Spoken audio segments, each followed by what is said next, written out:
नाजरीन, आप YouTube channel देख रहे हैं। मैं इमरान खान हूँ। नाजरीन, शहजाद अकबर साहब ने खबर दी है, कुछ और लोगों ने भी इसके बारे में बात की है। मैंने इसके ऊपर तहकीक की तो कुछ चीज़ों की तस्दीक हुई है।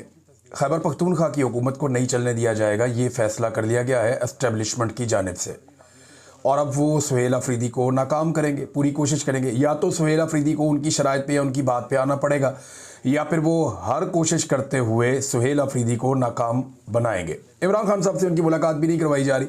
हो सकता है आने वाले दिनों में करवा दी जाए, क्योंकि डे बाई डे चीज़ें तब्दील होंगी और चीज़ें जो है वो इस तरफ से इस तरफ जाएंगी और कुछ नई हिकमत अमली भी बनेगी। लेकिन खैबर पख्तूनख्वा में पाकिस्तान तहरीक इंसाफ को जो कुछ थोड़ी ऑक्सीजन मिली है एक बड़ी तब्दीली के बाद, वो थोड़े दिनों में जैसे जैसे चीज़ें डाउन होंगी तो मायूसी फैलाई जाएगी और खैबर पख्तूनख्वा के हालात को डेलिबरेटली ख़राब किया जाएगा और इस तरह की सूरत हाल बना दी जाएगी कि वहाँ पे कोई इमरजेंसी लगा दी जाए या कोई और सूरत हाल डिक्लेयर कर दी जाए, लोगों में मायूसी फैला दी जाए, तो दहशतगर्दी के वाक़यात भी हो सकते हैं। अब खैबर पख्तूनख्वा देखें, पुरअमन खैबर पख्तूनख्वा, जहाँ पे हालात बहुत अच्छे हों, लोग खुशहाल हों, वो कभी भी ऐसे ताजरों को या बिजनेसमैन को पसंद नहीं है या ऐसे बैरूनी आकाओं को पसंद नहीं है। ऐसा खैबर पख्तूनख्वा जहाँ से आपको मादनियात ले जाने में मुश्किल पेश है। याद रखिए कि अफ्रीका के अंदर बड़ा लंबा अरसा खाना जंगी लगी रही, बहुत बुरे हालात रहे अफ्रीका में, और उसकी जो सबसे बड़ी वजह थी वो अफ्रीका के मादनी वसाइल थे। जब तक जो दीगर मगरबी ममालिक हैं वो अफ्रीका से मादनियात उठाते रहे, तब तक कभी अफ्रीका में अमन नहीं हो सका। अफ्रीका के मुख्तलिफ कबीले, गिरोह, लोग, मुल्क आपस में लड़ते ही रहे और एक खाना जंगी वहाँ पर लगा कर रखी गई। मेरे कुछ बड़े करीबी लोग हैं, वो कॉन्गो में रहे जहाँ पे सोना निकाला जाता था, तो वो ये बताते थे कि हर 100 किलोमीटर के बाद एक नया सिस्टम शुरू हो जाता था और एक खाना जंगी लगी हुई थी वहाँ पे और बहुत बुरे हालात थे वहाँ पे। लेकिन जो भी वहाँ पे मगरबी लोग आते थे उनको कोई नहीं छेड़ता था, वो हर एरिया से बड़ा स्मूथली गुजर जाते थे। अब यही बात आप देखें ना, बलूचिस्तान में है। बलूचिस्तान में किसी को भी अमान नहीं है सवाए उन लोगों के जो वहाँ से मादनियात ले जाते हैं, उन्हें कोई कुछ नहीं कहता क्योंकि वो सबको उनका हिस्सा देते हैं। तो इसी तरह खैबर पख्तूनख्वा अगर पुरअमन होगा तो ये मादनियात फिर कैसे बड़े आराम से उठा के वहाँ से निकाली जाएंगी, ये सवाल बार बार लोग उठाते हैं और ये जायज़ उठाते हैं क्योंकि हमने दुनिया में ऐसे मॉडल्स देखे। और अब शहजाद अकबर साहब हों या जो हुकूमती टाउट्स हों या बहुत सारे और लोग हैं, वो ये बार बार इशारा दे रहे हैं कि खैबर पख्तूनख्वा में हालात ख़राब होने जा रहे हैं।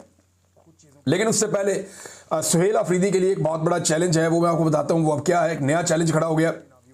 लेकिन एक अच्छा ऐलान किया सुहेल अफरीदी ने। उसने हुक्म जारी किया कि आइंदा सरकारी इश्तिहार में या किसी भी सरकारी जो पब्लिसिटी है उसके अंदर किसी सियासी शख्सियत की तस्वीर नहीं लगेगी। ज़बरदस्त है। यानी पैसा जब आवाम का है तो आप इश्तिहार छापें और इन्फॉर्मेशन दें। ये अपनी शक्लें लगाना ये कोई मुनासिब बात तो नहीं है। अब पंजाब के अंदर चले जाएं, वफाक में चले जाएं, सिंध में चले जाएं, पूरे पूरे टब्बर की तस्वीरें ये लगा देते हैं। इनका बस नहीं चलता कि जो ख़ानदान में नए बच्चे पैदा हुए उनकी फ़ोटो भी लगा दें अखबारात में आवाम के पैसों से। तो यहाँ तो पंजाब में तो एक फ़ोटो कर दी जा रही है, हर तरफ एक मुंह है वो चिपका दिया जाता है। कभी उस मुंह के साथ ट्रंप को जोड़ देते हैं, कभी फील्ड मार्शल को जोड़ देते हैं, कभी नवाज शरीफ को जोड़ देते हैं, कभी किसी और को जोड़ देते हैं। तो एक अजीबोगरीब किस्म की सूरत हाल पंजाब के अंदर हम देखते हैं, एक फ़ोटोगर्दी चल रही है। लेकिन ये बड़ा अच्छा कदम है सुहेल अफरीदी ने उठाया कि किसी के बाप का माल नहीं, आवाम का माल है। तो जो इश्तिहारात जारी करने हैं उनमें सिर्फ पैगाम होना चाहिए, किसी की पब्लिसिटी नहीं होनी चाहिए। इस पे अदालती फैसले माजी में मौजूद हैं, लेकिन इसके बावजूद लोगों ने बड़ा गंद मारा। ये गंडापुर साहब भी जब इनके इश्तिहारात लगते थे तो गंडापुर का भी शक्ल लगा हुआ होता था, जो नामुनासिब नहीं होना चाहिए था। हत्ता कि 14 अगस्त पे जो इश्तिहारात दिए गए उनमें कायदे आज़म का फ़ोटो इन्होंने निकाल दिया अपने फ़ोटो पूरे करने के चक्कर में। कायदे आज़म की जगह ही नहीं बीच में बन रही थी। अल्लामा इकबाल की जो मुफक्किर पाकिस्तान है उनकी भी जगह बीच में नहीं बन रही थी। ये इनके हालात हैं। अब बात करते हैं कि सुहेल अफरीदी को कौन सा बड़ा चैलेंज दरपेश है। ये बहुत इंपॉर्टेंट चीज़ है। इमरान खान साहब को कैद तन्हाई में डाल दिया गया। अब उनकी मुलाकातें कोई नहीं होनी, क्योंकि मुलाकात वाला दिन था, पता चला फिर नहीं मिलने दिया। 7 महीने हो गए इमरान खान साहब की मुलाकातों पे पाबंदी है। अब आप कहेंगे ये जो इमरान खान की बातें बाहर आ रही हैं या जो लोग मिलते हैं वो कैसे, तो वो इमरान खान साहब के ऊपर जेल में एक ट्रायल किया जा रहा है और उस ट्रायल को कानूनी तौर पे ये बाउंड है कि उस ट्रायल के अंदर कोई ना कोई जर्नलिस्ट, वकला या इमरान खान साहब की फैमिली का कोई मेंबर उसको उस ट्रायल के दौरान मौजूद होना चाहिए, और जो उसके साथ दीगर मुजरिम है उनको भी वहाँ मौजूद होना चाहिए। तो ये ट्रायल जो है इस दौरान में मौका मिल जाता है इमरान खान साहब की बात सुनने का, बात करने का, या उनका पैगाम बाहर आने का। ये तोशाखाना 2 का ट्रायल चल रहा है। अब तोशाखाना का जो 2 का ट्रायल है उसमें फैसला देने की बजाय उसको लंबा लटका दिया गया, अगली तारीख डाल दी गई 29 अक्टूबर की। वजह क्या है ये जरा समझिए आप। तोशाखाना 2 के ट्रायल के अंदर कुछ गवाहान जो हैं वो झूठे साबित हो गए अदालत में। जब गवाह झूठा साबित हो जाए ना, और ये वो मेन गवाहान हैं जिनकी गवाही के ऊपर ये केस खड़ा था, अब जब वो गवाह झूठे साबित हो गए ना, तो मुसीबत ये पड़ गई कि केस को इमरान खान के खिलाफ कैसे ले जाएं। फैसला देना तो कोई मसला नहीं है, फैसला तो लिखा लिखा है, आ जाएगा, वो जज पढ़ देगा वहां बैठ के, सजा भी हो जाएगी इमरान खान को। लेकिन पूरी दुनिया में पाकिस्तान का पहले ही मजाक उड़ा हुआ है, और इमरान खान साहब के हर मुकदमे का जो फैसला है वो इमरान खान साहब की पार्टी उठाती है और आलमी फोरम्स के ऊपर भी ले जाती है कि जनाब ये भी पढ़ दें, ये इमरान खान के खिलाफ फैसला आया और ये गवाहों की हालत है। तो पाकिस्तान की अदलिया का मजाक बन रहा है, नंबर 1। नंबर 2, ये फैसला किसी भी बड़ी अदालत में टिकेगा नहीं। अव्वल तो बड़ी अदालत में इस्लामाबाद हाई कोर्ट में इस वक्त जस्टिस सरफराज डोगर बैठे हैं। जब से वो आए इमरान खान साहब के लिए इंसाफ नापैद हो गया, उन्हें तो इंसाफ अब मिल ही नहीं रहा इमरान खान साहब को, क्योंकि जस्टिस डोगर साहब आकर बैठ गए। उनको लाहौर से लाया ही इस काम के लिए गया था, 15वें नंबर से उठा के कि इनको ले जाओ, ले जाके इस्लामाबाद हाई कोर्ट का चीफ जस्टिस बना दो, जो इनको कहेंगे वो करेंगे, और वो कर भी रहे हैं। इमरान खान साहब का केस वो लगने ही नहीं देते। लेकिन इसके बावजूद जब भी केस लगेगा, झूठे गवाहान की बुनियाद पे केस ठहर नहीं पाएगा, ये बेड़ा गर्क हो जाएगा। और वक्त जब बदलता है तो फिर पाकिस्तान तहरीक इंसाफ को मौका मिलेगा, वो जुडिशरी की इन कार्रवाइयों के खिलाफ अपील्स में भी जाएंगे और हालात तब्दील भी होंगे। तो अब एक ऐसे केस में जहां पे गवाही झूठे साबित हो गए, इमरान खान के खिलाफ फैसला कैसे सुनाए, ये सवाल भी खड़ा है। तो इसलिए एक लंबी तारीख दे दी गई, और इस वक्त इमरान खान साहब को खामोश रखना भी मकसूद है, क्योंकि आर्मी चीफ की एक्सटेंशन का टाइम भी बहुत करीब है। और ऐसे में इमरान खान साहब वो वाहिद आदमी हैं जो आर्मी चीफ पर खुलकर तनकीद करते हैं। लिहाजा अगर इमरान खान ने आर्मी चीफ पर खुलकर तनकीद की और आर्मी चीफ की जो एक्सटेंशन है उसके लिए कोई रुकावट बनी, तो ये प्रॉब्लम है ना। लिहाजा उन्हें खामोश करके कैद तन्हाई में डाल दिया गया। अब सुहेल अफरीदी और पाकिस्तान तहरीक इंसाफ की क़यादत की ये बड़ी रिस्पॉन्सिबिलिटी है। एक तो इमरान खान साहब की बहनों ने कहा कि अदालत पे दबाव डालें आप लोग सब, पाकिस्तान तहरीक इंसाफ को, उनकी लीडरशिप को, उनके MPs MNA को, सबको निकल कर आना चाहिए और अदालत के ऊपर दबाव डालना चाहिए, रोला शोला डालना चाहिए कि भाई इमरान खान का केस सुने, आप क्यों नहीं सुनते, लगाएं केस। आप इतने केसेस सुनते हैं, बहुत गैर ज़रूरी केसेस भी सुनते हैं, तो पाकिस्तान का सबसे बड़ा लीडर है, सारी कौम उसकी तरफ देख रही है, आप उसका केस ही नहीं लगा रहे। आप केस लगाएं, उसका केस सुने। अब ये जो रोला है वो पढ़ना चाहिए, और इसमें सुहेल अफरीदी का किरदार बड़ा इंपॉर्टेंट होगा। वो इमरान खान से मिलना चाहते हैं, इसके लिए खैबर पख्तूनख्वा असेंबली के अंदर करारदाद भी पास हो गई। वो इमरान खान साहब से मिलना चाहते हैं, इसके लिए उन्होंने जस्टिस याह्या अफरीदी से भी रब्ता कर लिया। वो इमरान खान साहब से मिलना चाहते हैं, इसके लिए उन्होंने इस्लामाबाद हाई कोर्ट में दरख्वास्त भी दायर कर दी। उस पर एतराज़ात लगे, वो एतराज़ात भी दूर हो गए। लेकिन सुहेल अफरीदी की अभी तक इमरान खान साहब से मुलाकात नहीं हो पाई, और ना ही वो मुलाकात तय हो पाई है। वज़ीर आज़म को भी उन्होंने कहा जी मेरी मुलाकात करवाएं, तो वज़ीर आज़म ने बेबसी का इजहार करते हुए कहा जी मैं पूछ कर बताता हूँ, और तब से लेकर अब तक वज़ीर आज़म ने पूछ कर कुछ भी नहीं बताया। लिहाजा इमरान खान साहब को कैद तन्हाई में डाला हुआ है, और 7 माह हो गए उनकी मुलाकातें वैसे ही बंद हैं। ये तो सिर्फ केस की सूरत में हो जाती हैं। अब सवाल ये पैदा होता है कि क्या इस पहले इम्तिहान में सुहेल अफरीदी साहब कामयाब होते हैं कि इमरान खान साहब की कैद तन्हाई कम से कम ख़त्म की जाए। रिहाई तो बड़ी दूर की बात है। नाज़रीन, एक और ख़बर है, 9 दिन हो गए हैं, अभी तक साद रिजवी और अनस रिजवी का कुछ पता नहीं है। 9 दिन पहले मुरीदके से ये दोनों भाई गायब हुए थे, इनके साथ इनके और भी लीडरशिप के लोग मौजूद थे, और बड़ा रोला पड़ गया था कि ये गए कहाँ पे। पहले पता चला कि जनाब इनको अगवा कर लिया एजेंसियों ने। सबसे पहले तो ये गिरफ्तार हो गए, बाद में चला कि जी इनको एजेंसियों ने अगवा कर लिया। फिर बताया गया जी एक भाई ज़ख्मी है, फिर बताया गया जी दोनों भाई ज़ख्मी हैं, फिर ऐसी अफवाह फैली कि कोई एक इनमें से भाई जो है वो मर गया है। तो इस किस्म की चीज़ें जो है वो बार बार फैलाई गई और ये चीज़ें कही गई। जो ऐनी शाहिदीन है उन्होंने भी बताया कि एक को तो हमने ज़ख्मी देखा है, और साद रिजवी के बारे में कुछ लोग कह रहे थे कि उनको ज़ख्मी देखा है।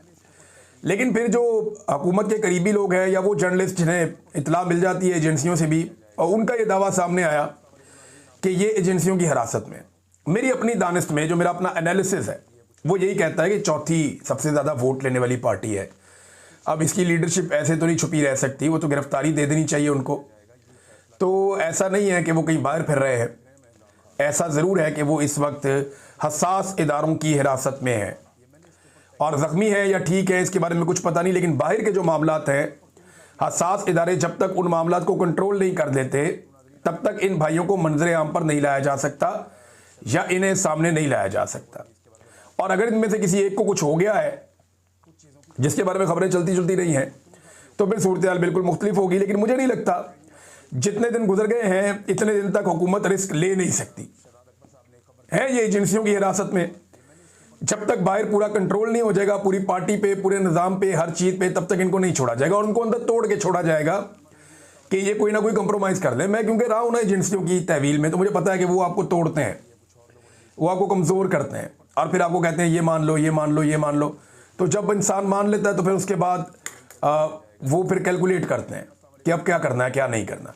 लिहाजा मुझे लगता है कि उनको तोड़ने की कोशिश की जाएगी। और ये जो एक खबर चलवाई गई थी बाकायदा देकर, देखिए मैं ज़िया तनोली साहब एक जर्नलिस्ट हैं, सीनियर जर्नलिस्ट हैं, और उनकी खबरें ऐसे बाउंस नहीं हो सकती। ये बाकायदा कहीं डिस्कशन हुई है और ये खबर जानबूझकर चलवाई गई है कि जो खादम हुसैन रिजवी मरहूम हैं उनकी कब्र को मुंतकिल करना है जनाब के, ले जाना किसी और शहर के अंदर। तो ये खबर जानबूझकर चलवाई गई होगी, इसका रिएक्शन भी देखने की कोशिश की गई होगी। अब इसमें जनाब जो इंफॉर्मेशन मिनिस्टर है पंजाब की, उसने कहा जी कबर ट्रांसफ़र की खबर से ये पीछे हट गए हम। वो उन्होंने कहा नहीं ऐसा नहीं हम कर रहे। और ये खबर शायद इसीलिए लगवाई गई थी ताकि जो दोनों भाई हैं वो जहाँ भी हैं उनको ये खबर पढ़वाई जाए और उनको दिखाई जाए कि हम ये भी कर सकते हैं और ये करने जा रहे हैं। इस तरह की चीज़ों से इंसान टूटता है ना, कमज़ोर पड़ता है। तो शायद ये कोई हिकमत अमली का हिस्सा हो सकता है एजेंसियों की या इस हुकूमत की। लेकिन फ़िलहाल हुकूमत इससे पीछे हट गई है और इंफॉर्मेशन मिनिस्टर ने कहा कि जी ऐसा कोई इरादा नहीं है, ये इंफॉर्मेशन मिनिस्टर ने कहा। अच्छा, इसी हवाले से एक और खबर ये कि मोहसिन नकवी की मुफ्ती मुनीब से मुलाकात हो गई है। अब ये मुलाकात मैंने देखी, बड़ी जपियाँ डाल के मिल रहे थे, बड़ी अच्छी बात है और मामला हल होने चाहिए। तो मुफ्ती मुनीब जो है ना, वो अब उम्मीद की जा सकती है कि जो रिजवी बरादरान हैं उनका कुछ पता चले या बाकी जो दीगर लोग हैं उनको कुछ पता चले, क्योंकि मुफ्ती मुनीब साहब ने हर दौर में अपने आप को एस्टेब्लिशमेंट की खुशनुदी और खिदमत के लिए पेश किया है। और इस तरह की जो गैर मामूली सूरत हाल जब भी पैदा होती है, लॉ एंड ऑर्डर या इस तरह की चीज़ें जिनमें मौलवी इन्वॉल्व हो जाते हैं, वहाँ मुफ्ती मुनीब साहब जो है वो अपनी सर्विसेज हमेशा पेश करते चले आए हैं। तो यहाँ पे वो अपनी सर्विसेज पेश की उन्होंने और मुझे उम्मीद है कि अब जो दोनों भाई हैं जिनके बारे में कुछ पता नहीं चल रहा था, शायद कुछ पता चल जाए। आज़ाद कश्मीर में नादरीन नून लीग ने अपने आप को हुकूमत से अलग कर लिया और वो कहते हैं जब हम अपोजिशन में बैठ जाते हैं तो अगर पीपल्स पार्टी अब लेकर आती है तहरीक एतमाद तो वहाँ की हुकूमत तो गिर जाएगी। तो फिर क्या होगा? फिर वहाँ पे वो एक निगरान हुकूमत बना लेंगे और उसको लंबा खींचेंगे। जब तक इलेक्शन उनके अपने मफाद में नहीं आएगा तब तक वो इलेक्शन नहीं करवाएंगे। ये घटिया खेल तो एस्टेब्लिशमेंट बड़े लंबे अरसे से खेलती चली आ रही है। जो मुतालबात थे उस हवाले से अभी क्योंकि नून लीग को पता चल गया कि इस हुकूमत के साथ बैठ के तो जिल्लत ही है और किसी किस्म के इक़्तिदार में हिस्सा नहीं मिलेगा, वो आज़ाद कश्मीर में पीछे हट गए हुकूमत से। कुछ वज़रा भी इस्तीफ़े दे चुके हैं और कोई मुकदमा या कानूनी कार्रवाई नहीं होगी, ये हुकूमत ने यकीन दहानी करवाई है आज़ाद कश्मीर की जो क़यादत है अवामी जॉइंट एक्शन कमेटी की। लेकिन मुकदमात की खबरें भी आ रही हैं। तो हुकूमत ने मज़ीद 10 दिन की मोहलत मांगी है कमेटी से, जो मेरे पास इतना है उसके मुताबिक। और उन्होंने कहा जी कि हमारी जो अगली मीटिंग होगी इस महीने के बिल्कुल आखिर में अक्टूबर के, तब तक तमाम मुतालबात आपके मुकम्मल हो चुके होंगे। अब जो मुज़ाकरात है उनको 3 हफ्ते गुजर गए हैं और अब पीछे जो है वो 10 दिन मजीद मांगे उन्होंने कि ठीक है जी हम तमाम मुतालबात आपके मंजूर कर देते हैं। तो ये कश्मीरियों की जिद्दोजहद का नतीजा है, उनकी हिम्मत का नतीजा है, उनकी अवामी ताकत का नतीजा है कि उन्होंने पाकिस्तान की ज़ालिमाना एस्टेब्लिशमेंट और रियासती पॉलिसियों के बावजूद अपने जायज़ मुतालबात मनवा लिए हैं। नाज़रीन, पाकिस्तान तहरीक इंसाफ ने तहरीक तहफ़्फ़ुज़ आईन पाकिस्तान के तहत जो है वो पाकिस्तान भर में जलसों का ऐलान कर दिया। कोयटा के अंदर भी ये कह रहे हैं जी हमें इजाज़त दी जाए, बाकी जगहों पर भी दी जाए। तो अब हम जलसे करना चाहते हैं पूरे पाकिस्तान में। देखना यह है कि मौजूदा रजीम इसके लिए अलाउ करता है नहीं करता, क्योंकि जलसों में हर तरह की बातें होती हैं। मेरे ख्याल में शर्त ये रखी जाएगी एस्टेब्लिशमेंट की जानिब से कि आप एक्सटेंशन के रास्ते में रुकावट ना डालें, जितने मर्जी आपने जलसे करने आप कर लें। अब और नॉर्मली यही होती है एस्टेब्लिशमेंट की, और क्या होती है बेचारों की। 26वीं आईनी तरमीम का नाज़रीन 1 साल मुकम्मल हो गया और ये पहली सालगिरह है 26वीं आईनी तरमीम की। तो इस पर हम ज़रा देख लेते हैं कि इस तरमीम ने पाकिस्तान में किया क्या। नंबर 1 तो अपनी मर्ज़ी के जजेस तैनात किए गए। इस तरमीम के बाद सियासी जजेस आए, फिर अपनी मर्ज़ी का चीफ जस्टिस लाया गया, जिनका हक था उन्हें नहीं आने दिया गया, अपनी मर्ज़ी के बंदे ले आए। दूसरी अदालतों से जजों की ट्रांसफ़र की गई, आईनी बेंच में अपनी मनपसंद जजेस बनाए गए और बेंचेस पर सियासी कंट्रोल हो गया, यानी हुकूमत कंट्रोल करेगी बेंच में कौन होगा। अदलिया को एक मातहत इदारा बना दिया गया, मखसूस नशिस्तों को माले गनीमत बना के बांट दिया गया 26वीं आईनी तरमीम के बाद। फौजी अदालतों में सिविलियंस के ट्रायल का एक स्या फैसला वो भी अदालत से दिया गया। इलेक्शन धांधली का जो मुकदमा है या केस है उसको दबा लिया गया। इंसानी हकूक़ के जो मामलात हैं जिनको उठाया गया उन्हें भी दबा लिया गया। धांधली के मुकदमा जो मामलात हैं, केसेस हैं, वो तकरीबन रुक गए सारे, वरना इस्लामाबाद तो बिल्कुल फैसले के दहाने पे पहुंचा हुआ था। जजेस जो आज़ाद हैसियत में काम करना चाहते हैं उनको दबाया गया पूरी कोशिश करके। सुप्रीम जुडिशल काउंसिल पर भी कंट्रोल कर लिया गया, जजेस कमेटी पर भी कंट्रोल कर लिया गया और एक्सटेंशन के रास्ते की रुकावटें भी ख़त्म कर दी गई। यह है नाजरीन जो 1 साल में 26वीं आईनी तरमीम ने किया और अभी 27वीं आईनी तरमीम आएगी तो आप इससे ज़्यादा पाकिस्तान में गंद पड़ता हुआ देखेंगे। एक और नाजरीन चीज़ मैं आपको पढ़ के सुनाना चाहता हूँ। ये ख्वाजा साद रफ़ीक साहब ने एक ट्वीट किया है और बड़ा ही खालिस उर्दू के अंदर उन्होंने ट्वीट किया। ख्वाजा साद रफ़ीक साहब ने जो अपना ट्वीट किया उसमें कहा कि कोई भी रियासत अदल और मसावात की पासदारी के बगैर अपनी बुनियादों पर खड़ी नहीं रह सकती। तो ना यहाँ पे मसावात है। नवाज शरीफ इलेक्शन हार गया, जेल में बैठी हुई एक औरत से, आपका लीडर। अगर मसावात होती तो दोनों को एक जैसा मौका मिलता। जीती हुई खातून को जेल के अंदर बंद कर दिया, ये कौन सी मसावात है ख्वाजा साद रफ़ीक साहब। दूसरा उन्होंने कहा जी अदल तो पाकिस्तान में नापैद है, अदल तो पाकिस्तान में हो ही नहीं रहा। यहाँ पे तो इद्दत जैसे घटिया केसेस चलाए जा रहे हैं, पाकिस्तान में कीचड़ उछाला जा रहा है। फिर उन्होंने कहा पाकिस्तानी रियासत 1971 में बड़ी तकसीम का शिकार हो चुकी है, पाकिस्तान टूट चुका है यानी 1971 में, और सकूत मशरकी पाकिस्तान के साने अजीम को महज बैरूनी दुश्मनों की साजिशों का नतीजा देकर लपेटा नहीं जा सकता। ये पार वाले दुश्मनों ने नहीं किया था, अंदर से हम शामिल थे। उन्होंने कहा ये एक भरपूर सियासी और अस्करी शिकस्त थी, फौजियों की और सियासतदानों की शिकस्त थी। और साथ उन्होंने कहा नशे में ताकत के नशे और इख्तियारात के नशे में धुत सियासतदानों, जर्नैलों, अफसरशाही और नजरिया ज़रूरत के तहत फैसले देने वाले जजों की महल्लाती साजिशों बंगालियों को कम तर दर्जे का शहरी समझकर उनके हकूक गसब करने का नतीजा थी। अब ये ख्वाजा साद रफ़ीक साहब का ट्वीट है और भी बहुत सारी चीज़ें हैं इसमें, लेकिन मैं एक चीज़ आपको बताऊं, यही बात इमरान खान साहब ने की, यही बात ख्वाजा साद रफ़ीक ने भी की। तो क्या यहाँ पे कोई पीका शिका इस्तेमाल होगा, कोई चादर और चार दीवारी का तकद्दुस पामाल किया जाएगा? क्या ख्वाजा साद रफ़ीक को नंगा करके टॉर्चर किया जाएगा जैसे पाकिस्तान तहरीक इंसाफ के लोगों के साथ किया जाता है? क्या ख्वाजा साद रफ़ीक साहब को कोई अगवा करेगा, कोई तशद्दुद करेगा? देखिए प्रॉब्लम ये नहीं है, लोग बात करते हैं, तनकीद करते हैं, लेकिन एस्टेब्लिशमेंट के मफादात का तहफ़्फ़ुज़ भी साथ साथ करते हैं। ख्वाजा साद रफ़ीक साहब को ये फ़न और ये हुनर आता है कि उन्होंने सख्त बात भी करनी है और किसी को नुकसान भी नहीं पहुंचाना। यानी एस्टेब्लिशमेंट को, जिन्होंने पाकिस्तान का बेड़ा गर्क कर दिया, उनको नुकसान ना पहुंचे किसी तरह, लेकिन मैं अपनी बात भी करके अपना रिकॉर्ड सीधा कर दूं। इमरान खान साहब जो कहते हैं उससे एस्टेब्लिशमेंट को नुकसान पहुंचा। और एक और बात भी है, ख्वाजा साद रफ़ीक साहब का ये ट्वीट है, मैंने आपको पढ़ के सुनाया, ये वही बात है जो इमरान खान साहब कर रहे हैं, अल्फाज का हेर फेर है थोड़ा।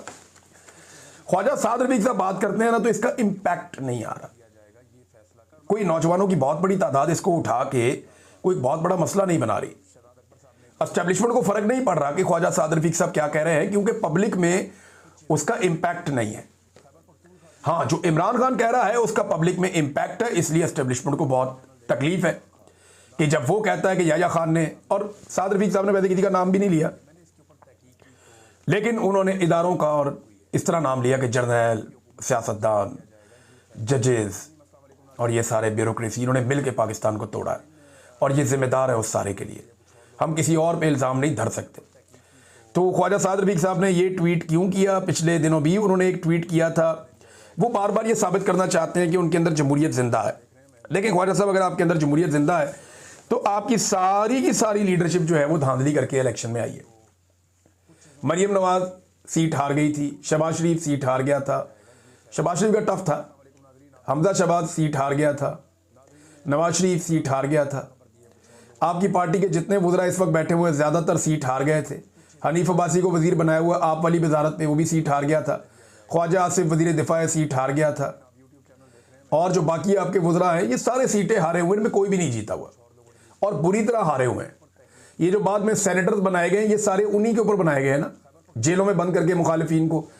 तो साद रफीक साहब, ये नहीं हो सकता कि आप दोनों तरफ हुसैन और यजीद दोनों के साथ एक साथ आप खड़े हो जाएं। तो साद रफीक साहब, अधूरा सच जो है ना वो भी सच नहीं होता, बल्कि वो गुमराह करता है। अब तक के लिए इतनी, अपना ख्याल रखिएगा, अपने इस चैनल का भी। अल्लाह हाफ़िज़। यूट्यूब चैनल देख रहे हैं, मैं इमरान खान हूँ। नाज़रीन, शहजाद अकबर साहब ने खबर दी है, कुछ और लोगों ने भी इसके बारे में बात की है। मैंने इसके ऊपर तहकीक की तो कुछ चीज़ों की तस्दीक हुई है। खैबर पख्तूनख्वा की हुकूमत को नहीं चलने दिया जाएगा, ये फैसला कर। अस्सलाम वालेकुम नाज़रीन, आप यूट्यूब चैनल देख रहे हैं, मैं इमरान खान हूँ। नाज़रीन, शहजाद अकबर साहब ने खबर दी है, कुछ और लोगों ने भी इसके बारे में बात की है। मैंने इसके ऊपर तहकीक की तो कुछ चीज़ों की तस्दीक हुई है।